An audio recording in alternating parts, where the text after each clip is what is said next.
Welcome everyone. You're watching Kings of Cricket right here on CNN News 18. I'm Shivani Gupta. It's 273 that New Zealand has managed in their 50 overs versus India in Dharamsala. At one stage, they did look set for 300, but the Indian bowlers pecked them back, especially in the last power play.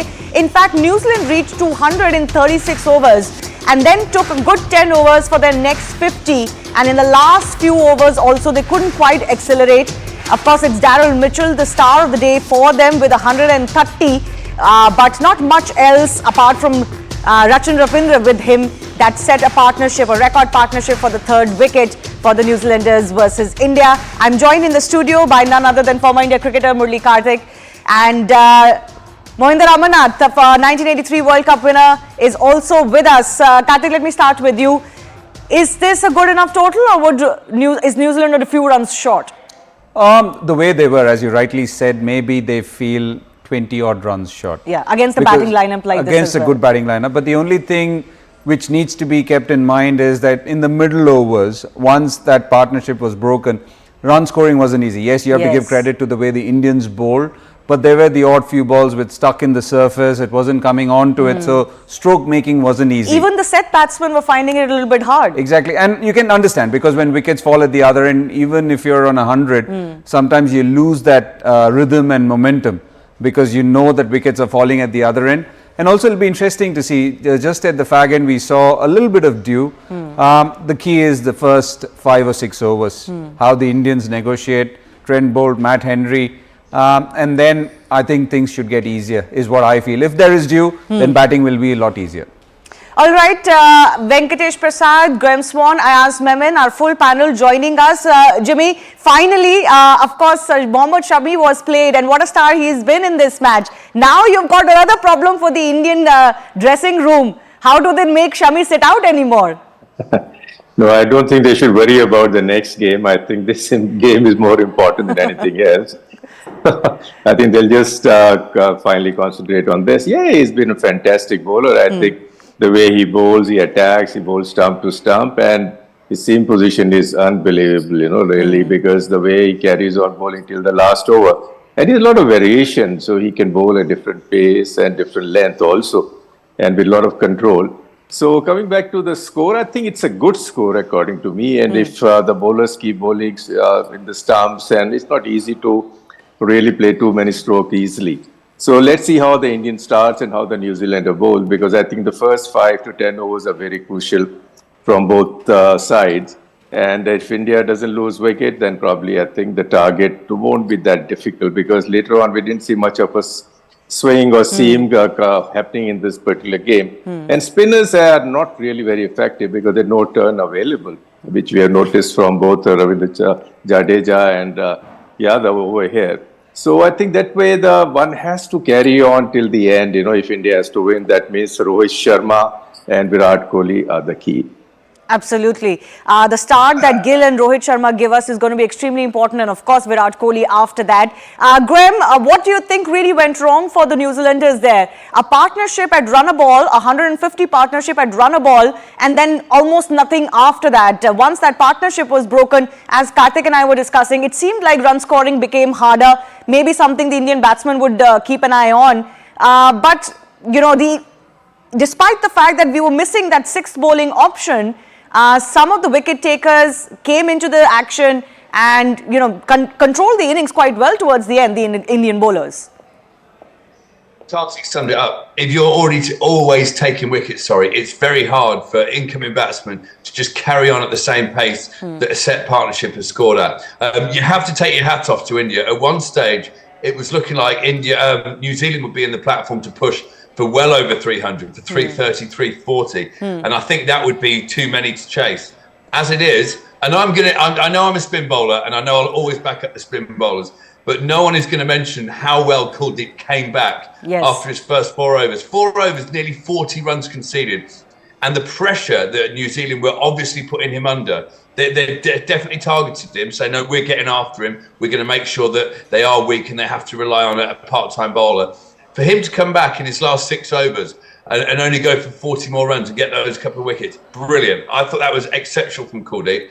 And that, because he took those wickets, that opened the door for Shami to get his 5 and Jasprit Bumrah, who, by the way, is the best Yorker bowler I think has ever been in the game of cricket. That was ridiculous at the end. A guy who's already on 100 who just can't get on strike because the tail ender cannot get off strike because of Yorker after Yorker after Yorker. Jasprit Bumrah is the bowler of this tournament seam-wise, but for the spinners, Kuldeep Yadav today was exceptional, the way he bounced back. Yes, and Venki, Shami is actually ahead of Jasprit Bumrah, and certainly after this 5-wicket haul, as far as Indian bowlers in World Cups is concerned, and he's taken the least amount of matches, the least amount of innings to be in that top 3 now, I think, after this match. Jasprit Bumrah is also, of course, creeping in on the top 3, top 4. That just goes on to show the work that Mohammad Shami has done for India in big matches, in big tournaments in recent years. Exactly. This is exactly what we are all talking about, Murali, Karthik, or myself for that matter. And I was stressing on All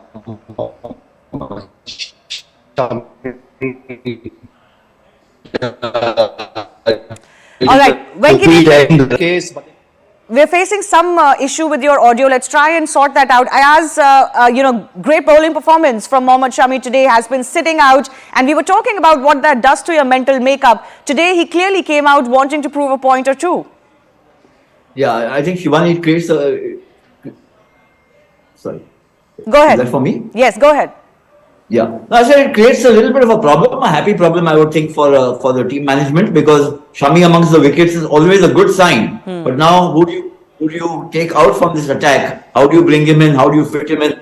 But as Jimmy said, there's something to bother about later. For this match, he's done his job. Now it's for the batsmen to go and get the runs. I thought the Indian bowlers, last 15, 16 overs, they bowled splendidly. Yes. They just choked the runs. They could have finished with about 310, 320, and that would have made it that much more difficult. Full marks to the Kiwis after the first 10, 12 overs to recover so solidly, but it became a 2-batsman show. Rachin Ravindra and Daryl Mitchell. The others just couldn't pull their weight, and they didn't get that late burst towards the end of the innings. So I think that this is a competitive score, but it's not an intimidating score. It's not something that will worry unduly the Indians. But it all depends on the first power play. Yeah. If you don't lose wickets and you get a decent start, 50, 60 runs also without losing a wicket, maybe 70, then India, I think, have the edge, because they've got a batting lineup entirely in form. Yes, Venki's back with us. Yes, Venki, finish your thought.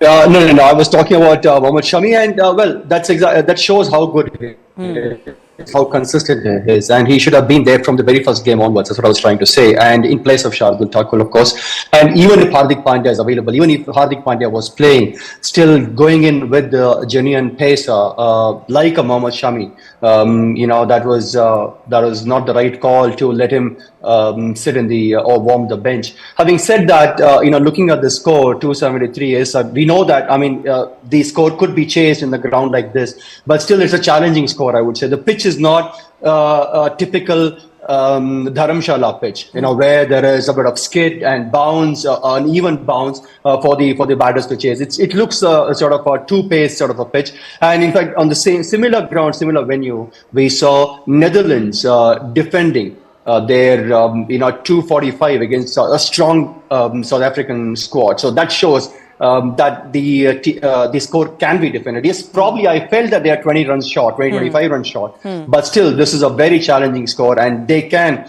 defend it if they bowl in the right areas. They've got the bowling depth. Exactly. They've got the variations. So it's picking up wickets and of course taking those catches, which India didn't do, I suppose. That's one of the reasons why India let them score 270 odd runs. Yes, actually, Jimmy Paji, those catches, 3 of them dropped. That's not something you expect from the Indian fielding side. And they would count themselves lucky that their bowlers did the part in the last 14 overs. Otherwise, those catches could have been very, very costly today. Yeah, definitely. I think it proved also, I think they allowed New Zealand to score 273. If those catches were taken, probably they've been bowled out for a cheaper score. So it's not an easy wicket where you can go and hit and slog the ball from word go. It's a difficult wicket. As I said, if they keep bowling stump to stump, runs are hard to come by. So I think it depends how they adjust themselves. And it's very difficult for a new batsman to come and just accelerate immediately. It's not going to, I don't see that happening unless they New Zealand bowlers bowl wide, but I think they're very experienced bowling lineup. I think from Indian point of view, when the partnership was happening, I thought the captain just missed a trick over there. I think Bumrah should have been brought in for a couple of overs in between when spinners were not effective. So probably that would have made a difference. But anyway, I think 273, I think it's a pretty decent score on this wicket. Any problems for India as far as they look like they missed that sixth bowling option, Karthik? Or now with Shami's form, or with Shami performing so well, do you think that they would say, okay, now this is what we need to do, have Shami in the side instead of Shardul Thakur, and when Pandya comes back, Pandya comes back? Look, we have always been saying this. In fact, when you're thinking of an option, again, we are talking about a side whose batters are doing well. It's not a side where some of the batsmen are coming into this tournament without any form.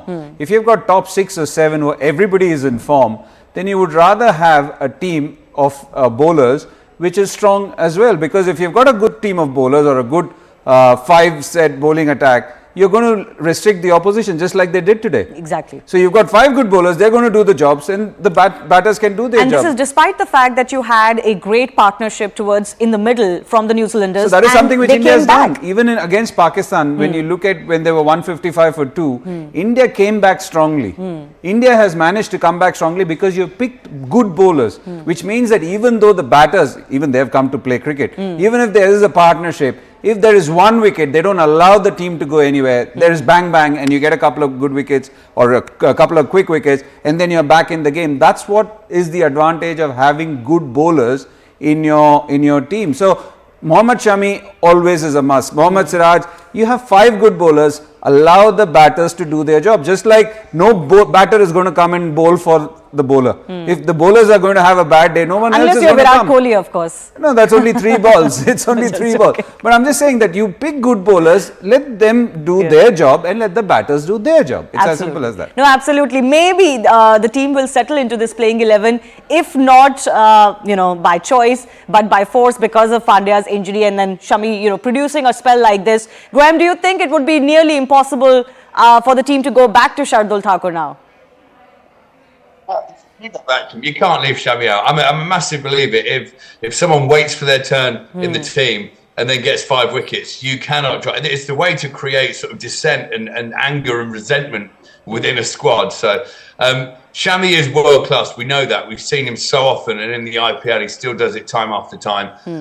He looked very sharp today. Sharp new haircut as well. He looked the real deal. So I think India will just say, look, we've got a guy taking 5 wickets. Rahul Dravid is not going to get rid of him after that. He's so useful taking wickets alongside Jasprit Bumrah as well. So whether that's it for Shardul Thakur, but I mean, let's face it, there's still a lot of cricket to be played in this World Cup, a lot of bowling to be done. And Karthik's exactly right. If you pick very, very good bowlers, you never let the game slip away. I mean, there was a point in the Pakistan game and a point tonight where easily the batsman could have set their platform and then gone ballistic. But the Indian bowling attack is in such fine form because the replacements coming in are bowling as well as Shami that they never let a team get away. That's why India are red hot favourites for this tournament. If they can chase this total down tonight, that I think they will, even though it won't be easy, when they chase this total down, I think everyone else in the world will be scratching their heads thinking, how do we overcome that middle period against India where they just tighten the screw, tighten it, and people can't get away. Maybe... Shivani, a question. Yeah. If a batter in 4 matches gets 200s, will you drop him? Mohammad Shami in the last 4 games has picked 2 5-wicket hauls. Yes. And if you're still talking of leaving him out, no, then there's some... Just because he had to wait so long to get his first match gave us the indication the team clearly prefers Shardul Thakur. I don't understand why. That is what I'm trying to wrap my head around. We all are. It's just unbelievable. You've got a quality bowler like Mohammad Shami. On any track, he's going to ask questions of a batter. In 4 games, Australia, New Zealand, 2 5-wicket hauls. And then if you're thinking of bringing back, and I've got nothing against Shardul, it's just that for me, the concept of having Ravindra Jadeja, Hardik Pandya, if he's back, you've got 2 all-rounders and an out-and-out wicket-taking bowler. Yeah. It's as simple as that. Swani was talking about, I asked exactly what do you do to stop this side. I know the Indian batsmen still have a task cut out for them. They still have to prove themselves against a bowling attack like the Kiwis, which has been the best along with the Indians in this World Cup. But possibly the only thing the teams have to do now is make India bat first. That's the only thing that hasn't been tried. Ayaz? Yeah, sorry, I didn't get that question, sorry, Shivani. I'm saying if you're wondering what exactly needs to be done against this Indian side, then the only thing that hasn't been tried is making them bat first. Yeah, I mean, look, if I've understood the question correctly, I think that against this New Zealand team, which is actually posted a fairly competitive score, and they've got the bowlers, they've got the wherewithal and their bowling resources to pick up. If they pick up a couple of early wickets, it could put pressure on the Indian batting. We haven't seen the Indian batting under too much pressure except in the first match against Australia, and that too, in the first 2 or 3 wickets. After that, they coasted to a win. So. This could be a good test for them. Trent Bolt, Matt Henry, they've been amongst the wickets. Mitch Santner has been bowling extremely well. I think that this is, you obviously want to win and you want to win convincingly. But if I don't see, if you take your time and win this match, if it shows a little bit of struggle, it's not such a bad deal because you have to put yourself under the lens sometimes. It is, if it comes about in this match, I think it will help India going ahead. Jimmy Paji, a word about both Rachin Ravindra and Daryl Mitchell as well. When they came in with 2 wickets down, it was looking quite dire, or not dire, but a little bit tricky for the Black Caps. And both of them took their time. They took their sweet time to get in. And after getting set in, they scored at nearly run a ball. Great performance by both of them. And this is now the highest this is the highest partnership for Kiwis against India in a World Cup.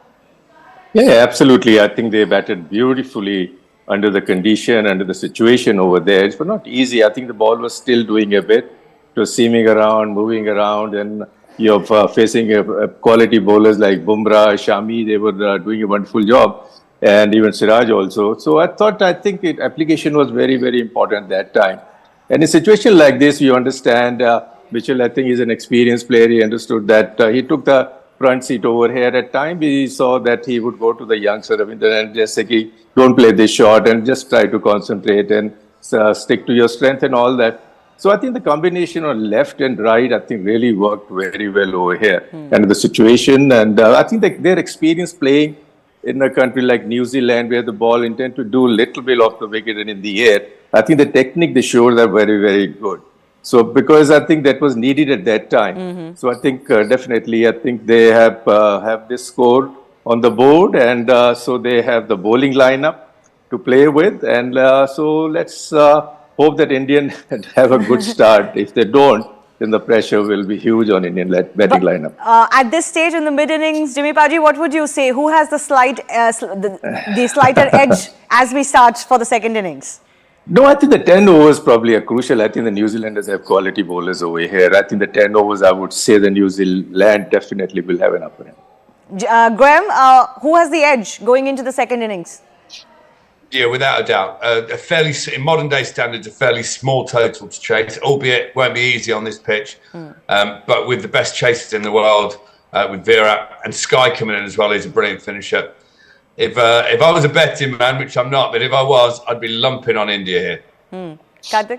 I think advantage India for sure, because look, they have 2 form sides there, and it's not as if they're pushovers. They've got good bowlers, and if something does happen from the first 5 or 6 overs, definitely the likes of Trent Bolt, Matt Henry, Lockie Ferguson will be a handful, but still I would say advantage India.